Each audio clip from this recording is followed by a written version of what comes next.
over the years, there are a couple of Life is Strange games being released, and as of right now, there are a total of 4 main series. And today, of course, it's Tier List Monday. Tier list is such a good thing to actually express my opinion. Let's get right into it. Of course, the first one is a masterpiece, the game that single-handedly pioneered the series, the game that pretty much kickstarted the Max and Chloe prize feud, shipping, lots of memes, the game that changed people's life for the better, the game actually affect people in some way in their life, and that's what makes this game so special. Furthermore, we got a good banter between Max and Chloe, the friendship relationship are pretty so, their relationship are so strong that you feel jealous just looking at them, and how you wish you have Max or Chloe in your life, and then the whole mystery thing about the girls are going missing, and each episode becomes more darker as they delve deeper, closer to the truth, and to the eventual plot twist, and while they at the same time, each action also have consequences. Good chemistry between the two main characters, good mystery that keep play going.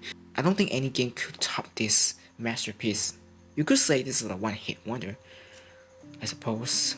Next up in 2017, it was followed by a prequel, Before the Storm.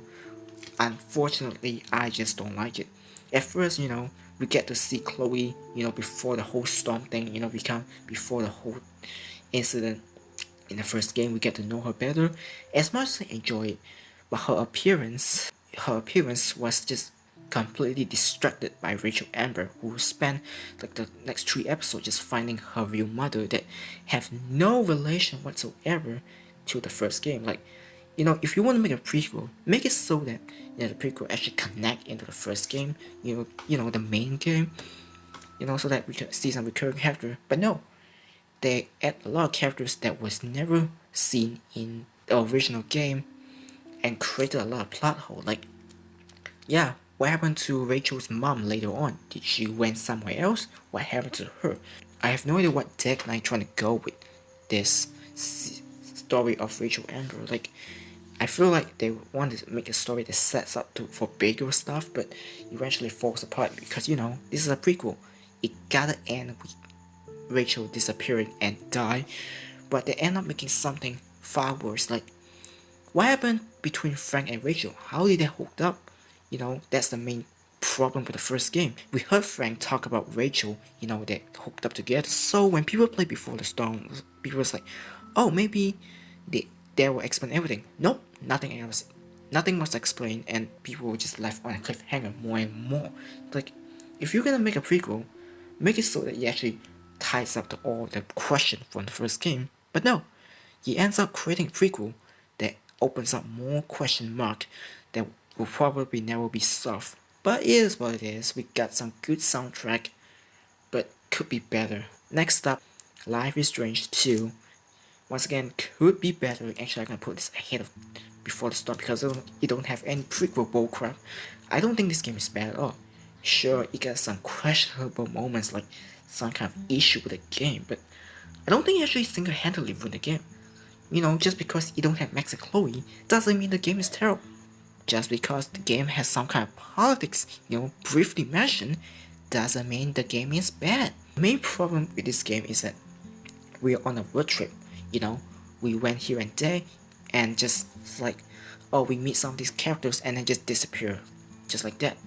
But like I say in my video, each road trip means that you should take the moment to enjoy your time with the characters, because once you're gone, you're not gonna see them again. There's no U-turn to turn back. That's why I said in the original video, and I still gonna stand with that. But still, it feels pretty weak. Like, okay, we meet this character, and then the next moment we just gone and we just never see them again. Like, and also the fact that most of the characters are unmemorable. I actually don't care most of the characters except for was it Lila? Yeah, Lila.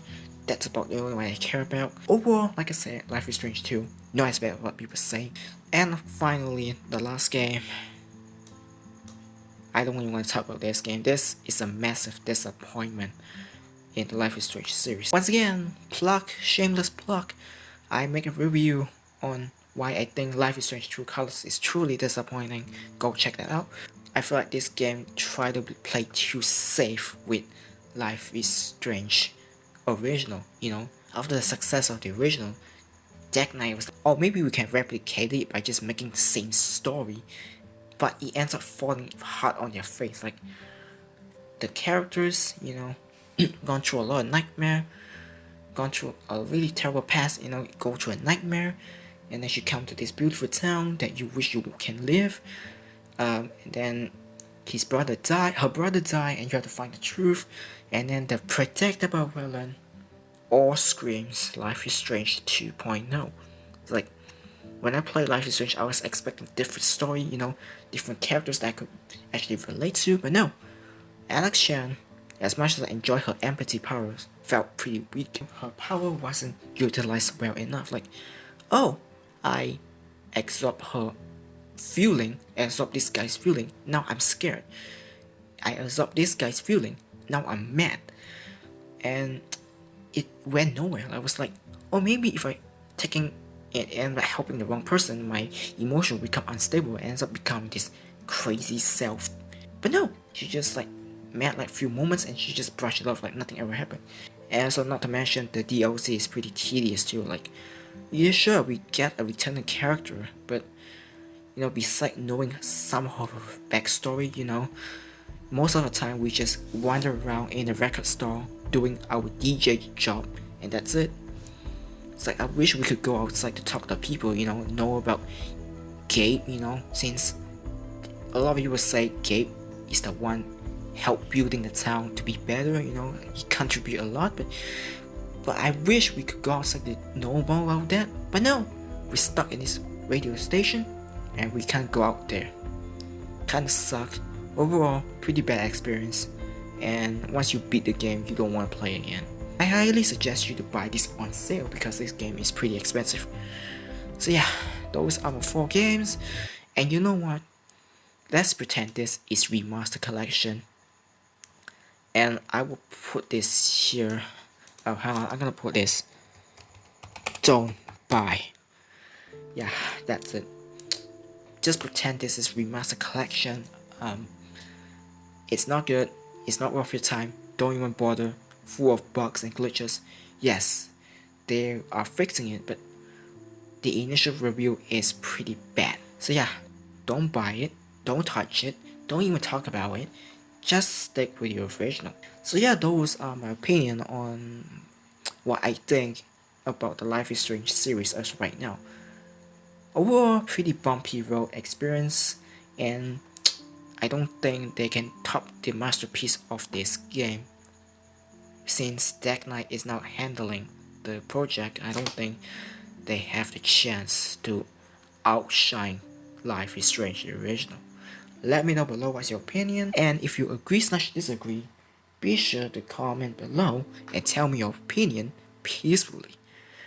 If you like what you see, be sure to like, share, and subscribe, and don't forget to join my Discord and Reddit in the description. Thank you for watching.